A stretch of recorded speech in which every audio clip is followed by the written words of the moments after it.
அனைவருக்கும் வணக்கம். கடகராசினியர்களுக்கு நிகழ்ந்து கொண்டிருக்கும் ஜூன் மாதம் 26ஆம் தேதி புதன் பகவான் தனது ஆட்சி வீடான மிதுன ராசியை விட்டு விலகி தனக்கு பகை கிரகமான சந்திரனுடைய ஆட்சி வீடான கடகராசிக்கு பெயர்ச்சியாகிறாரு. இந்த பெயர்ச்சியின் காரணமாக உங்களுடைய வாழ்வில் குடும்ப சூழ்நிலை ரீதியாகவும் உத்தியோகம், தொழில், வியாபாரம், கலைத்துறை, அரசியல் துறை, மாணவ மாணவிகள், விவசாயத்துறையினர், பெண்மணிகள் என அனைவருக்குமே என்ன மாதிரியான நன்மைகள் எல்லாம் ஏற்பட இருக்குது. குறிப்பா இத்தருணங்கள்ல மற்ற கிரகங்களுடைய சஞ்சார நிலைகள் என்ன என்று பார்க்கும்போது மேஷத்தில் செவ்வாயும், ரிஷபத்தில் குரு பகவானும், மிதுனத்தில் சூரியனும் சுக்கிரனும், கடகத்தில் புதன் பகவானும், கன்னியில் கேதுவும், கும்பத்தில் சனி வக்ரகதியிலும், மீனத்தில் ராகுவும் சஞ்சரிக்கிறாங்க.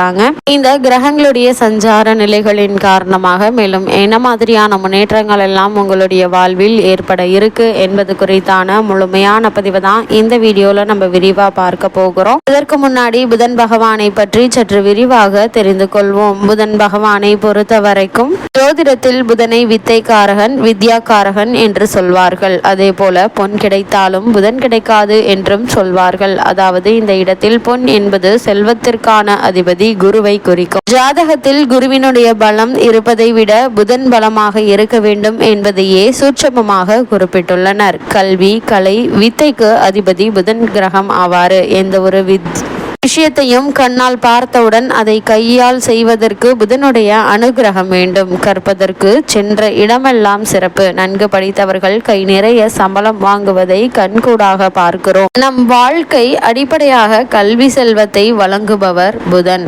அது மட்டுமில்லாமல் கல்வி வித்தைகளுக்கு அதிபதியாகிறாரு. நம் வாழ்க்கைக்கு அடிப்படையான கல்வி செல்வத்தை வழங்குபவர் புதன். புதன் ஒரு வித்தியாசமான விசித்திரமான கிரகம்.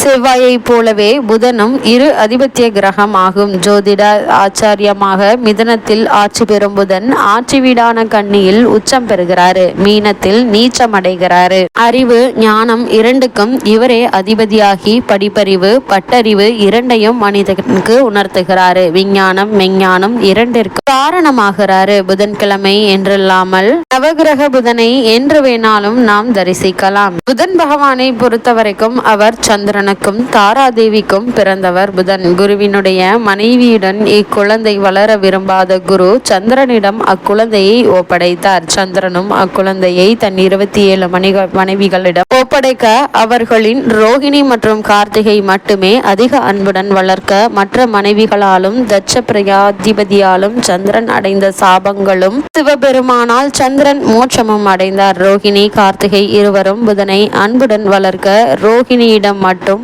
புதன் அதிக அன்பு கொண்டார். காலங்கள் கடந்தோடின. குழந்தையாக இருந்த புதன் வளர்ந்து வாலிபரானார். வாலிப பருவத்தை அடைந்த புதன் தன் பிறப்பை பற்றி அறிந்ததும் தந்தையை வெறுத்தார். தந்தையினால் இதுவரை அனுபவித்த ஆதரவை வெறுத்து இருப்பிடத்தை விட்டு வெளியேறி ஆசிரம வாழ்க்கையை வாழ முடிவெடுத்தார். இமயமலை சாரலில் உள்ள வனத்தை அடைந்து அங்கு தனக்கென்று ஒரு ஆசிரமத்தை அமைத்தார். குருவில்லாமல் பல கலைகளை கற்று தேர்ச்சி பெற முடிவெடுத்தார். காரணம், தன் பிறப்பில் தந்தையான சந்திரன் மற்றும் குருவினுடைய மனைவி தாராதேவி செய்த தவறினால் குருவினை வெறுத்தார். குரு இல்லாமல் சில கலைகளை கற்ற புதன் பல கலைகளை கற்க முடியாமல் தவித்தார். பல கலைகளை குருவினுடைய உதவி இல்லாமல் கற்க வேண்டுமாயின் இறைவனின் அருள் வேண்டும் என எண்ணிய புதன் நாராயணனை நோக்கி தவம் இருந்தார். பல இன்னல்களை கடந்து தவம் புரிந்த புதனுடைய தவத்தை கண்டு நாராயணன் அவர் முன் தோன்றி அவருக்கு அருள் பாவித்தார். இமயமலை அடிவாரத்தில் கௌரி தடாகம் என்ற இடத்தில் தனது ஆசிரமத்தை அமைத்து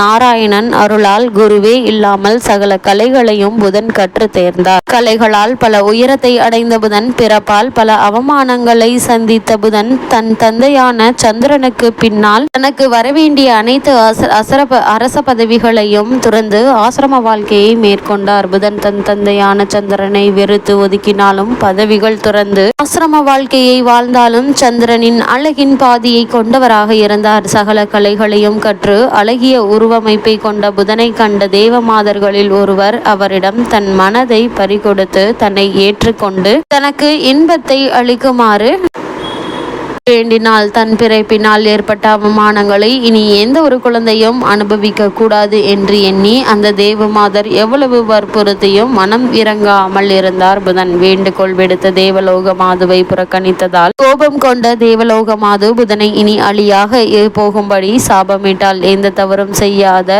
தவறு நடந்துவிடக் கூடாது என எண்ணி தனியாக ஆசிரமம் அமைத்து வாழ்ந்து வந்த எனக்கு ஏன் இவ்வளவு பெரிய தண்டனை என எண்ணி வருந்திய புதன் நாராயணனை சந்தித்து முறையிட எண்ணினார். நாராயணனை கண்ட புதன் நடந்த அனைத்து விஷயங்களையும் கூறினார். தேவமாதர் விட்ட சாபத்தில் இருந்து நிவர்த்தியாகும் பரிகாரத்தை கேட்டார் புதன். நாராயணன் நடந்த அனைத்தையும் அறிந்த பின் புதனுக்கு உதவினால் எந்த சிறப்பும் பெருமையும் இருக்காது என எண்ணிய நாராயணன் புதனை சிவனிடம் சரணடைய சொன்னார். ஏனெனில் புதன் நாராயணனுடைய அம்சமாவார். தன் அம்சத்திற்கு தானே உதவுவது சிறப்பல்ல என எண்ணினார். நாராயணன் கூறிய அறிவுரைப்படி புதன் சிவபெருமானை காண விரைந்தார். சிவபெருமானை கண்டதும் வணங்கி தனக்கு ஏற்பட்ட நிலையினை கூறி தனக்கு சாப விமோச்சனம் அளிக்குமாறு பணிவுடன் கேட்டார். சிவபெருமான் புதன் விஷ்ணுவிட அம்சம் என்பதையும் புதனுடைய பிறப்பின் அவசியத்தையும் உணர்ந்து அவருக்கு சாப விமோச்சனம் வழங்கினார். இவ்வளவு மேன்மைகள் கொண்ட புதன் பகவான் தனக்கு பகை கிரகமான சந்திரனுடைய ஆட்சி வீடான கடகத்தில் சஞ்சரிக்கக்கூடிய இத்தருணங்கள்ல என்ன மாதிரியான சூழ்நிலைகளை நீங்கள் சந்திக்க நேரிடும் என்று பார்க்கும்போது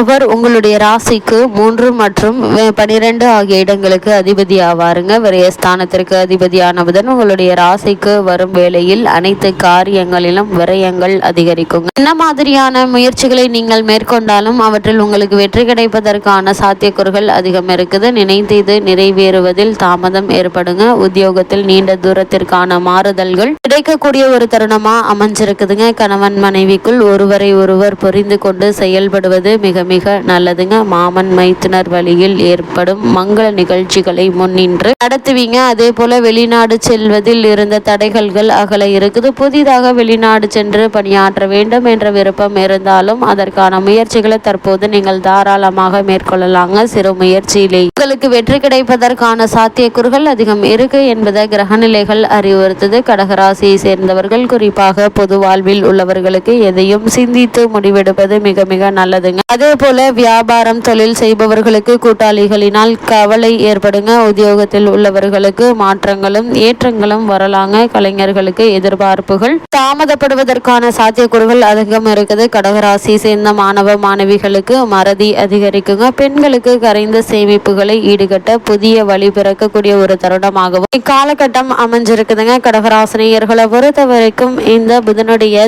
ஜென்மராசி சஞ்சாரத்தில் நீங்கள் மேற்கொள்ளக்கூடிய காரியங்கள் அனைத்திலுமே ஏதாவது ஒரு வகையில் தடங்கல்கள் தாமதங்கள் ஏற்படுவதற்கான வாய்ப்புகள் இருக்கு என்பதால கவனமாகவும் எச்சரிக்கையாகவும் இருப்பது மிக மிக அவசியம் என்பதை கிரகநிலைகள் உங்களுக்கு அறிவுறுத்தது. கடகராசினியர்களுக்கு கிரகநிலைகளின் ரீதியாக கூறப்படும் பரிகாரம் என்ன என்று பார்க்கும்போது வீட்டிற்கு அருகாமையில் உள்ள பெருமாள் ஆலயத்திற்கு சென்று தீபமேற்றி வழிபடுங்க. என்ற நன்மைகள் உங்களுடைய வாழ்வில் ஏற்படும்.